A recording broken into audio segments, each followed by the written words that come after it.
Hello, ನಾನು ಚಂದ್ರಮೌಳಿ ಕಣಿವೆ ಕಾರ್ನರ್ಗೆ ಸ್ವಾಗತ. ಭಾರತ ಹೋಸ್ಟ್ ಆಗಿರುವಂಥ, ಆದರೆ ದುಬೈ ಹಾಗೂ ಅಬುಧಾಬಿಯಲ್ಲಿ ನಡೆಯುತ್ತಿರುವಂಥ ಏಷ್ಯಾ ಕಪ್ ಕ್ರಿಕೆಟ್ ಟೂರ್ನಮೆಂಟ್ನಲ್ಲಿ ಪಾಕಿಸ್ತಾನ ವಿರುದ್ಧ ಆಡಬೇಕೋ ಆಡಬಾರ್ದು, ಇದೊಂದು ಹಾಟ್ ಟಾಪಿಕ್, ಆದರೆ ಸೆನ್ಸಿಟಿವ್ ಇಶ್ಯೂ.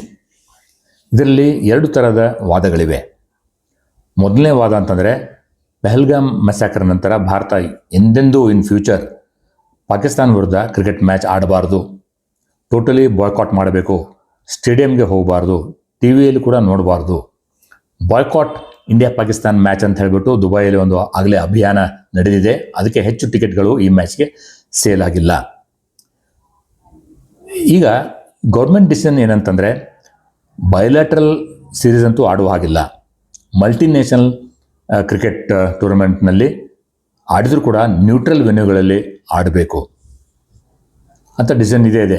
ಅದಿದ್ದರೂ ಕೂಡ BCCI ಬ್ಲಡ್ ಮನಿಗಾಗಿ ಈಗ ಪಾಕಿಸ್ತಾನ ವಿರುದ್ಧ ಆಡ್ತಾ ಇದೆ. ಮೊರಾಲಿಟಿ ಇಲ್ಲ, ಹಣವೇ ಮುಖ್ಯ.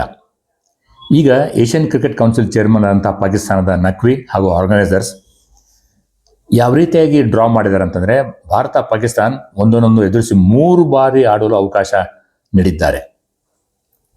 ಆರ್ಗನೈಸರ್ಸ್ಗೆ ಎಷ್ಟು ಭಯ ಅಂತಂದರೆ, ಎಲ್ಲಿ ಪಾಕಿಸ್ತಾನ ಸೂಪರ್ 4ಗೆ ಹೋಗುವುದಿಲ್ಲೋ, ಮತ್ತೆ ಭಾರತ ವಿರುದ್ಧ ಆಡುವುದಿಲ್ಲೋ ಅಂತ ನಮ್ಮ ಗ್ರೂಪ್ನಲ್ಲಿ ಪಾಕಿಸ್ತಾನ ಸುಲಭವಾಗಿ ಕ್ವಾಲಿಫೈ ಆಗಲು ಒಮಾನ್ ಹಾಗೂ UAE ತಂಡಗಳನ್ನು ಸೇರಿಸಿದ್ದಾರೆ.